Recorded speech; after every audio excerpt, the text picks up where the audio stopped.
उनो hospital में हजुन को मारने आया था, लेकिन कैंडी उसे रोकने आ गया। उनो सोचता है कि शैडो जो कैंडी को फाइल देने वाला था वो मैंने पहले अच्छे से देख ली थी, उसमें कुछ भी सस्पिशियस नहीं था और मैंने हॉस्पिटल सीसीटीवी भी रिप्लेस कर दिया है, तो फिर उसे कैसे पता चला कि मैं यहाँ पे हूँ। और वो कहता है कि अगर तुम मुझे धमकाने की कोशिश कर रहे हो तो मेरी और गन पॉइंट करने की जरूरत नहीं है। एजेंट कैंडी, मानना पड़ेगा तुम्हें। क्या उसने तुम्हारे माइंड में कोई मैसेज भेज दिया कि तुम्हें ये पता चल गया कि मैं यहाँ पे हूँ? उसने अपनी गन नीचे ड्रॉप कर दी और वो कैंडी का फेस पकड़ के कहता है कि तुम इतनी जल्दी में क्यों हो, और देखो तो तुमने अपनी गन पे साइलेंसर भी नहीं लगाया।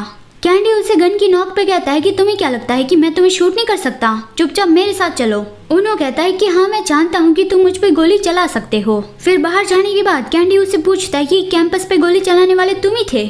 उनो कहता है हाँ मैं था तो क्या। कैंडी कहता है हजुन को मारने का ऑर्डर तो मुझे किसी ने नहीं दिया, तो फिर तुम्हें ये ऑर्डर किसने दिया? असलियत में तुम किसके लिए काम कर रहे हो? क्या वो लोग तुम्हें इसके बदले में कोई कीमती चीज दे रहे हैं? उनो कहता है कैंडी तुम कितने भोले भाले हो। वल्चर का पहले से ये इरादा ही नहीं था कि वो हजुन को जिंदा चाहते हैं। क्या तुम्हें ये देखकर ही पता नहीं चल गया था? तुम्हें सच में ये लगा था कि इतने सारे सालों के बाद उसके फादर उससे कांटेक्ट करेंगे? हजुन को आज नहीं तो कल मरना ही था और तुम हो ट्रिगर। कैंडी उसका कॉलर पकड़ के उसे धक्का देता है कि ये तुम क्या बकवास कर रहे हो। वल्चर के डायरेक्टर कॉलमैन ने ये सारा प्लान किया है। उसने ही पब्लिक पार्क में हजुन पे हमला करवाया था ताकि हजुन के फादर यहाँ पे साउथ कोरिया में वापस आ जाए और फिर उसे अपने सामने लाने के लिए उसे उसके बेटे की जान की धमकी देना। कैंडी कहता है लेकिन मुझे तो इस बारे में कुछ भी नहीं बताया गया। उनो बताता है कि प्लान का ये पार्ट तुम्हें लास्ट मिनट पे बताने का प्लान था।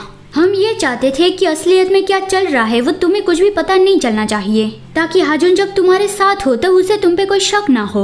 और ये तुम्हारी जॉब थी कि सही वक्त आते ही तुम्हें उस पे गोली चलानी है, मुझे नहीं तुम्हें।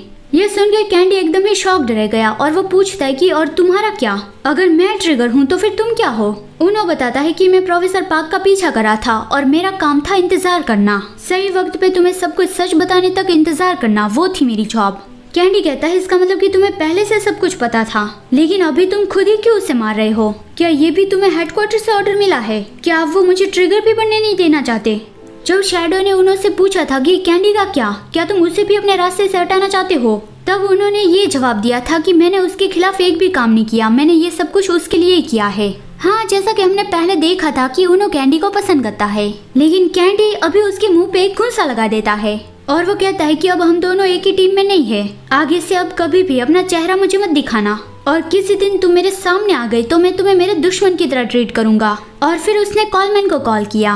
कैंडी ने डायरेक्टली उसे कॉल किया तो कॉलमैन समझ गया था कि अब एड्रियन ने कौन सी मुसीबत खड़ी कर दी। एड्रियन मतलब कि उनो का रियल नेम है एड्रियन। कॉलमैन ने आखिर में कैंडी को यही बताया कि मैंने तुम्हें कभी नहीं कहा था कि तुम्हें टारगेट के इतना ज्यादा क्लोज होना है।